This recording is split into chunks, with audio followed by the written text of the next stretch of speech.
Assalamualaikum warahmatullahi wabarakatuh. Saya Prakoswadi, dosen teknologi hasil pertanian Sekolah Vokasi Universitas 11 Maret. Pada kesempatan kali ini, saya ingin menyampaikan pernyataan diri dosen dalam unjuk kerja Tridharma Perguruan Tinggi, khususnya pada unsur pengajaran. Saat ini, saya merupakan dosen tetap pada program studi D3 Teknologi Hasil Pertanian Sekolah Vokasi Universitas 11 Maret. Bidang keahlian saya adalah teknologi hasil pertanian. Mata kuliah yang saya ampu adalah biologi. Beberapa mata kuliah lainnya yang juga saya ampu adalah mikrobiologi pangan dan pengolahan, serta mikrobiologi industri. Pada kesempatan kali ini, saya ingin menyampaikan pernyataan diri dosen dalam unjuk kerja Tridharma Perguruan Tinggi, khususnya pada unsur pengajaran, tepatnya pada mata kuliah biologi. Mata kuliah biologi merupakan mata kuliah wajib pada semester 1. Bobot mata kuliah ini adalah 1 SKS. Biologi merupakan mata kuliah yang membahas tentang dasar taksonomi, sel dan organel sel, bahan penyusun sel, selaput sel, gerakan sel dan gerakan otot, serta teknologi sel. Capaian pembelajaran lulusan yang diharapkan dari mata kuliah ini adalah mahasiswa mampu menguasai serta menerapkan prinsip-prinsip biologi yang berhubungan dengan bidang pangan. Capaian pembelajaran mata kuliah biologi adalah mahasiswa mampu menerapkan pengetahuan tentang biologi, terutama yang berhubungan dengan bidang pangan. Berikut merupakan jadwal perkuliahan mata kuliah biologi. Perkuliahan berlangsung selama 16 minggu. Adapun rincian materi yang akan diperoleh mahasiswa adalah pertemuan pertama akan membahas taksonomi sel mulai dari definisi sel, teori sel, sel prokaryotik, sel eukaryotik, sel tumbuhan, dan sel hewan. Pada pertemuan kedua akan membahas organisasi kehidupan dari jaringan dan organ tumbuhan serta jaringan dan sistem organ hewan.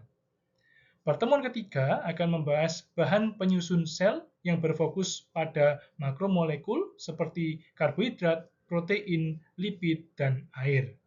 Pertemuan keempat akan membahas bahan penyusun sel yang berfokus pada mikromolekul dan asam nukleat. Pertemuan kelima akan membahas tentang konsep dasar organel sel.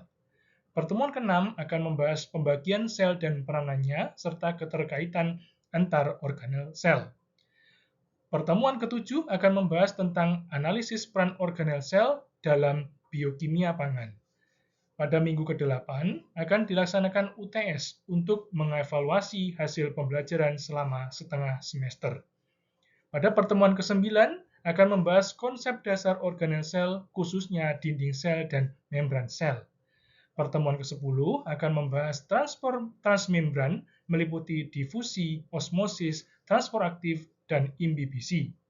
Pertemuan ke-11 akan membahas gerakan sel dan gerakan otot. Pertemuan 12 akan membahas tentang rigor mortis pada daging. Pertemuan 13 akan membahas asam nukleat. Pertemuan 14 akan membahas tentang teknologi sel yang berfokus pada kultur sel dan fusi sel. Pertemuan ke-15 akan membahas tentang teknologi sel yang berfokus pada transfer inti dan cloning. Dan yang terakhir adalah ujian akhir semester. Sistem pembelajaran dari mata kuliah ini dibagi menjadi dua, yaitu sinkronus dan asinkronus. Pada sistem pembelajaran sinkronus, mahasiswa akan mendapatkan kuliah teori berupa ceramah, diskusi kelompok, dan pembelajaran kooperatif. Sistem pembelajaran ini akan dilaksanakan secara luring dan daring. Adapun sistem pembelajaran asinkronus akan dilaksanakan dengan melakukan kajian mandiri video pembelajaran yang telah diunggah pada laman Spada. Selain itu, pada sistem pembelajaran ini juga akan dilakukan study case berkelompok yang ditetapkan oleh dosen. Metode pembelajaran yang dilakukan pada mata kuliah ini berbasis pada case method. Metode case method dilakukan untuk menghantarkan mahasiswa untuk memiliki kemampuan memahami isu kontekstual dengan memulai analisis kasus yang muncul. Lalu, mahasiswa akan diarahkan untuk merancang instrumen untuk melakukan observasi. Hasil akan dirancang dalam bentuk rekomendasi dan solusi dari permasalahan yang diangkat di lapangan. Metode penilaian dilakukan berdasarkan aktivitas yang dilaksanakan selama perkuliahan, meliputi aktivitas partisipatif dan observasi sebanyak 50%, tugas 10%, UTS 10%, dan UAS 20%. Berikut merupakan rubrik penilaian case method yang digunakan pada mata kuliah ini. Rubrik penilaian ini dibagi menjadi dimensi organisasi, dimensi isi, dan dimensi partisipasi. Nilai akhir dihitung berdasarkan rata-rata dari skor organisasi, skor isi, dan skor partisipasi. Sedangkan penilaian tugas dilakukan menggunakan rubrik penilaian tugas. Beberapa aspek yang dinilai adalah substansi yang dikaji, lalu kesesuaian dengan sistematika tugas atau masalah, serta aspek literatur yang digunakan. Nilai akhir dihitung berdasarkan rata-rata dari skor substansi, skor kesesuaian, dan skor literatur. Adapun ujian tulis dinilai menggunakan rubrik penilaian ujian tulis yang memiliki rentang skor dari 0 hingga 3. Berikut ini merupakan salah satu video pembelajaran asinkronus yang diambil dari pertemuan 4 dengan mengangkat topik bahan penyusun sel, mikromolekul, dan asam nukleat. Video ini dapat diakses melalui link LMS Spada. Selamat menyaksikan.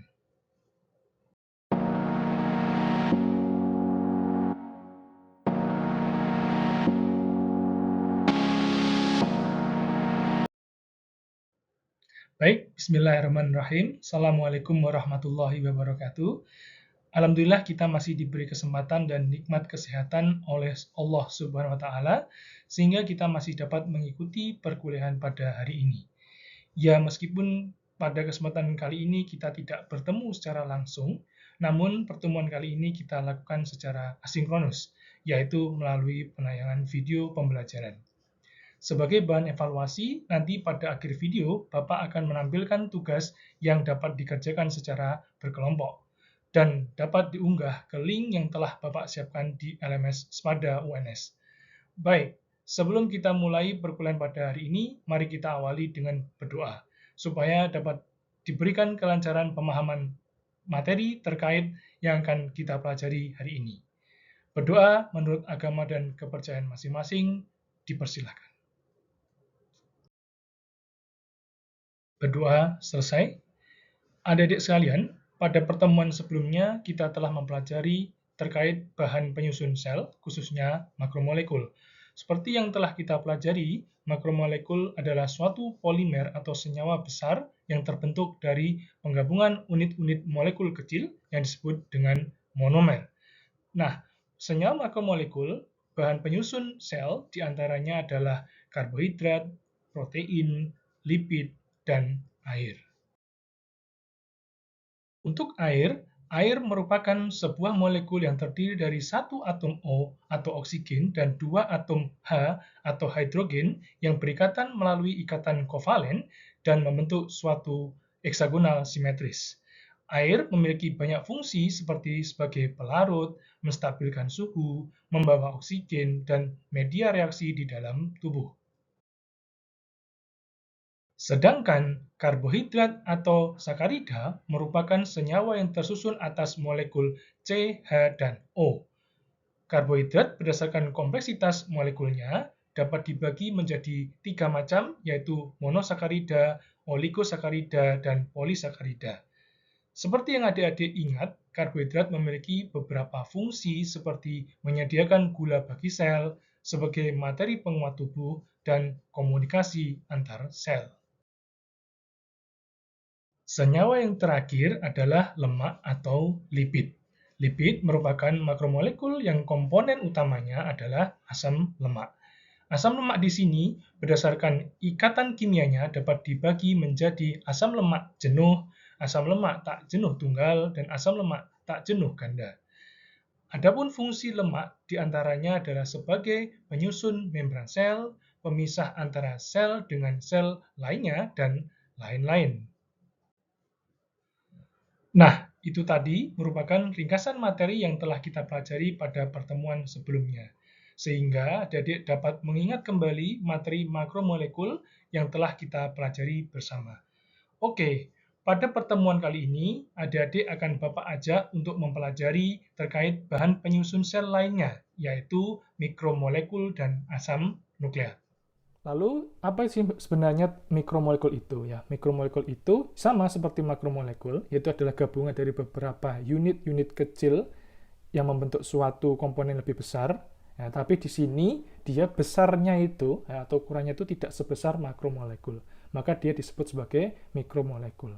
Lalu ada juga yang mengatakan bahwa mikromolekul itu adalah senyawa yang hanya dibutuhkan oleh sedikit, sedangkan oleh tubuh maksudnya. Jadi saya ulangi bahwa mikromolekul itu adalah senyawa yang dibutuhkan sedikit oleh tubuh.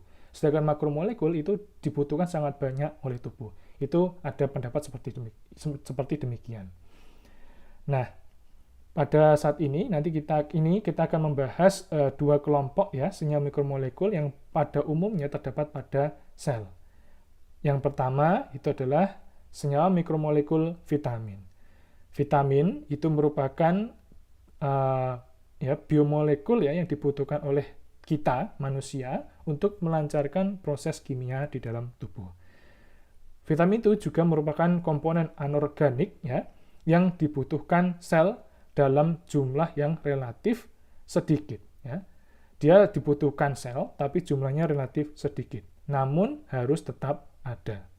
Nah, fungsi utama ya dari mikromolekul vitamin itu adalah untuk apa? Untuk mempertahankan fungsi metabolisme. Ya, misalnya adalah pertumbuhan dan penghancur dari radikal bebas.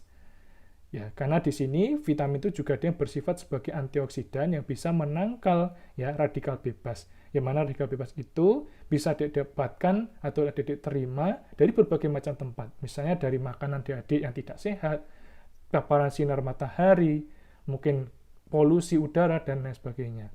Nah, apa sih masalahnya dengan radikal bebas ini? Radikal bebas ini, kalau bertumpuk di dalam tubuh, nanti akan bisa menyebabkan berbagai macam hal penyakit, misalnya seperti kanker, ya, aging atau penuaan dini, dan lain sebagainya. Dan ini bisa membahayakan tubuh ya, karena tadi saya sebutkan kata kanker. Nah, kanker itu kan nanti bisa menyebabkan kematian kalau tidak bisa ditangani. Sehingga di sini vitamin itu ada beberapa vitamin yang bisa berfungsi untuk antioksidan, istilahnya mencegah radikal bebas untuk bisa bertahan di dalam tubuh. Nah, itulah fungsi utama dari vitamin. Nah, vitamin di sini ada dua kelompok besar ya. Yang pertama adalah vitamin yang larut di dalam air. Contoh dari vitamin ini adalah vitamin B kompleks, ya, karena B itu ada banyak sekali di situ dan fungsinya ada banyak sekali. Nanti adik-adik bisa pahami lebih lanjut dengan membaca literatur-literatur yang ada. Kemudian ada juga vitamin C di sini. Nah, vitamin yang larut dalam air ini, dia tuh hanya disimpan dalam jumlah sedikit, ya, dan dia akan segera hilang ya bersama dengan peredaran makanan di dalam tubuh. Nah, ketika ada dosis berlebih, misalnya kita mengonsumsi terlalu banyak vitamin C misalnya, ya, dia itu tidak akan disimpan dalam tubuh, tapi dia akan dibuang oleh tubuh bersama dengan urin. Nah, ini untuk vitamin yang larut dalam air. Kemudian yang kelompok yang kedua adalah vitamin yang larut dalam lemak, ya. Vitamin yang larut dalam lemak ini contohnya ada vitamin A, D, E, K atau vitamin AD di sini ya. Nah, vitamin ADEK ini atau vitamin yang larut dalam lemak ini itu disimpan ya di dalam jaringan adiposa atau jaringan lemak dan di dalam hati. Dan dia akan istilahnya disekresikan atau dikeluarkan ya ketika dibutuhkan oleh tubuh dan dia akan diedarkan ke seluruh tubuh. Yang kedua adalah mikromolekul mineral ya di sini. Mineral itu adalah zat anorganik ya, dia adalah unsur kimia zat anorganik yang diperlukan oleh tubuh untuk apa? Untuk mengoptimalkan ya kinerja di dalam tubuh seseorang atau tubuh dari organisme hidup. Nah, wujud dari mineral ini itu ada yang dalam bentuk basa, ya, ada dalam bentuk asam, atau dalam bentuk garamnya. Contohnya dalam misalnya adalah NaCl atau garam dapur, kemudian ada juga garam kalium, ada juga garam natrium, ada yang mangan, ada juga zinc di sini. Nah, kalau ada dilihat di situ di tabel ya, itu adalah mineral yang dibutuhkan oleh tubuh, di mana di situ dalam bentuk ionnya ya, ada ion natrium, ion kalium, ion kalsium, ion ya magnesium, Fe dan lain-lain di situ. Nah, di mana fungsinya itu ada beberapa macam di situ, ada yang berfungsi sebagai istilahnya untuk cairan tubuh di situ, ada yang berfungsi untuk tulang, ya, ada juga yang berfungsi di dalam darah. Sumbernya pun ada bermacam-macam di situ. Misalnya ion natrium di situ kita bisa dapatkan dari mana? Dari garam dapur. Kalium bisa kita dapatkan dari tumbuhan. Magnesium juga bisa dari dalam tumbuhan. Besi itu Fe itu bisa kita dapatkan dari hati ya. Hati yang dimakan bukan hati hati yang itu bercanda saja di sini ya. Jadi hati di situ kita bisa mendapatkan ion atau mineral besi di situ. Dan kebutuhannya pun berbeda-beda di situ ya. Untuk natrium ya, kebutuhan perharinya sebesar 5 gram. Kemudian kalsium kita butuhnya 1 gram per hari ya. Besi cuma butuh 0,015 gram per hari dan lain-lain sebagainya. Nah, untuk sel ya atau bagi sel di sini mineral itu memiliki beberapa fungsi ya. Yang pertama dia sebagai komponen struktural sel, berarti sebagai komponen yang membentuk sel itu. Contohnya misalnya adalah atom zinc di situ, dia berikatan dengan protein. Nah, ikatan zinc dengan protein ini akan mempengaruhi proses transkripsi, yang mana ini adalah proses pembentukan, salah satu proses di dalam pembentukan DNA yang nanti akan pembentukan protein di sini yang akan kita pelajari nanti pada saat bagian asam nukleat. Nah, pemeliharaan yang kedua adalah sebagai pemelihara fungsi metabolisme, yang akhirnya akan bisa memungkinkan terjadinya perpindahan elektron ya di dalam tubuh. Kemudian selanjutnya sebagai pengaturan kerja enzim. Ya, dia berarti mengatur kerja dari enzim. Selanjutnya, dia juga bisa menjaga keseimbangan asam basa di dalam sel. Karena tadi ionnya kan ada ion positif dan ion negatif ya mineral itu, sehingga dia bisa menjaga keseimbangan asam basa di dalam sel. Nah, mineral itu dapat berdasarkan kebutuhan dalam tubuh, itu bisa kita golongkan menjadi dua macam. Yang pertama adalah mineral utama atau mineral mayor, yaitu adalah mineral yang kita perlukan lebih dari 100 mg per hari. Misalnya adalah mineral kalsium, ada tembaga, ada mineral fosfor, natrium, kalium, dan klorida. Lalu, yang kedua, berdasarkan kebutuhan tubuh, mineral itu digolongkan menjadi mineral minor atau istilahnya trace element. Yaitu adalah mineral-mineral yang kita perlukan kurang dari 100 mg per hari. Misalnya ada mineral magnesium, mineral mangan, mineral selenium, zinc, kromium, besi, fluor, yodium, dan lain-lain.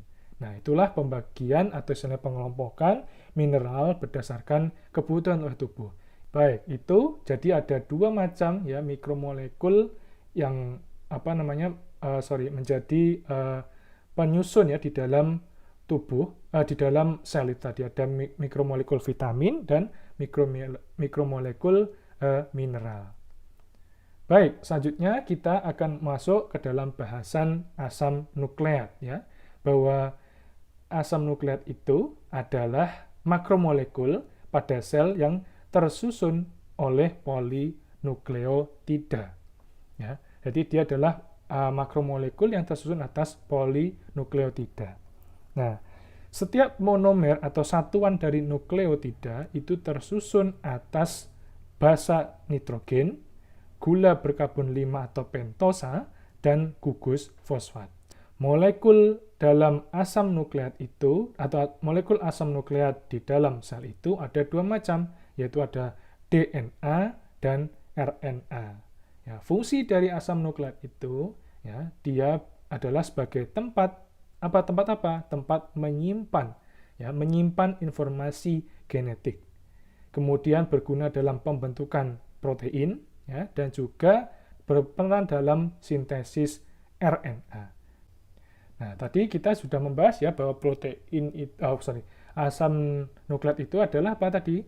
Dia adalah makromolekul yang tersusun atas polinukleotida. Nah, lalu kita coba bedah lagi mengenai apa itu nukleosida, apa itu nukleotida, dan apa itu polinukleotida. Nukleosida itu adalah senyawa ya, yang terdiri dari gula deoksiribosa atau pentosa dan satu basa nitrogen.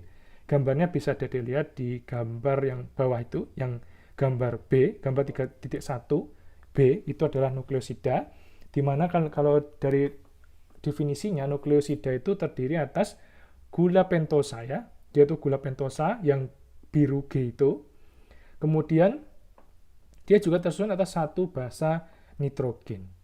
Ya, B itu. Nah, basa nitrogen DNA itu ada 4 macam ya. Yang pertama adalah basa nitrogen adenin atau singkatannya A, kemudian ada basa nitrogen guanin atau singkatannya G di situ, kemudian ada sitosin atau C di situ, dan terakhir adalah basa nitrogen timin ya, yang singkatannya adalah T. Jadi basa nitrogen DNA itu ada 4, yaitu adalah adenin, guanin, sitosin, dan timin. Nah, sedangkan pada RNA ya, basa nitrogen timin itu digantikan oleh basa nitrogen urasil. Sehingga apa saja di situ basa nitrogennya? Di situ ada basa nitrogen adenin, guanin, ya, sitosin, dan urasil. Itu untuk nukleosida. Nah, kemudian selanjutnya adalah nukleotida. Nukleotida itu adalah senyawa yang terdiri dari satu nukleosida. Berarti di situ ada gula deoksiribosa pentosa dan satu basa nitrogen yang berikatan dengan gugus fosfat. Nah, itu dapat dilihat pada gambar A di situ ya. Di situ ada P atau fosfat, kemudian ada B ya, basa nitrogen, dan G itu adalah gula deoksiribosa. Baik, kemudian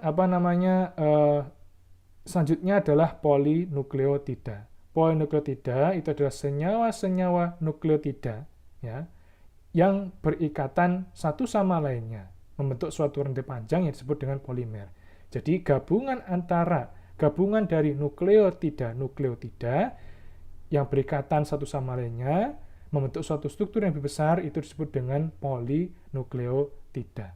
Nah, itulah penjelasan ya mengenai nukleosida, nukleotida, dan polinukleotida. Nah, kemudian ya di sini Bapak tampilkan mengenai perbedaan antara DNA dan RNA. Nah, perbedaan pertama adalah dari letaknya atau tempat di mana kita bisa menemukannya. Ya, bahwa untuk DNA ya, itu kita bisa temukan pada inti sel. Ya, sedangkan RNA itu bisa terdapat pada inti sel, sitoplasma, dan ribosom. Karena nanti ada istilahnya mRNA atau messenger RNA, kemudian ada juga tRNA ya, atau translation RNA di situ. Nah, kemudian untuk bentuknya ya, bentuknya di sini adalah untuk DNA berbentuk apa? Berbentuk pita spiral ganda atau double stranded ya. Kemudian untuk RNA itu dia adalah berbentuk pita tunggal ya. Berbentuk pita tunggal. Jadi bentuk dari DNA itu adalah double stranded ya. Kalau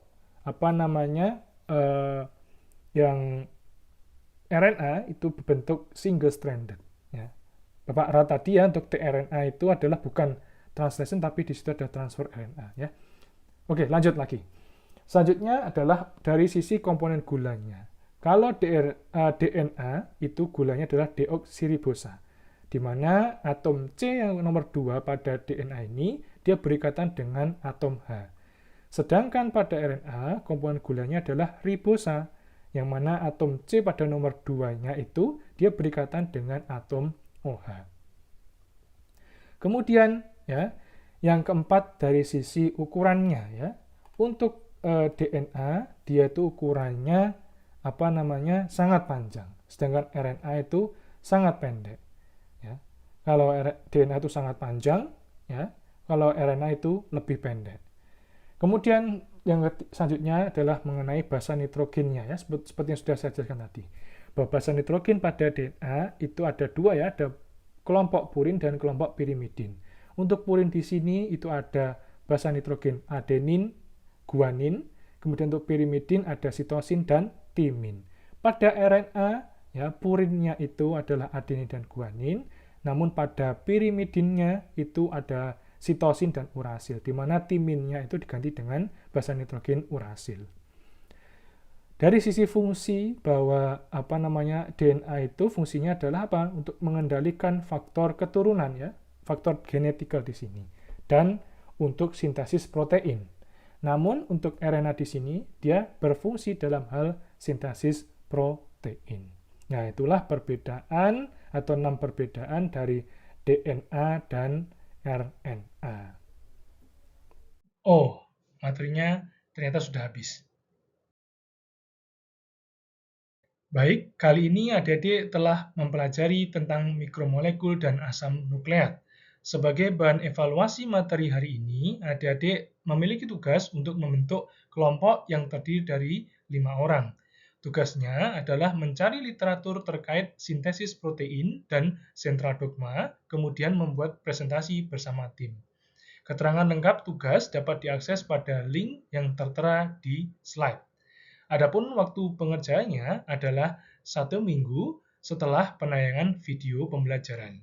Bagi yang ingin berdiskusi lebih lanjut dengan Bapak, dapat menghubungi langsung email Bapak yang tertera di layar, atau langsung menghubungi via aplikasi pesan WhatsApp. Bapak menyediakan waktu diskusi setiap hari dari jam 8 hingga jam 4 sore. Baik, itu tadi materi dan tugas untuk pertemuan kali ini. Semoga ilmu yang diperoleh bermanfaat. Bapak akhiri, wassalamualaikum warahmatullahi wabarakatuh.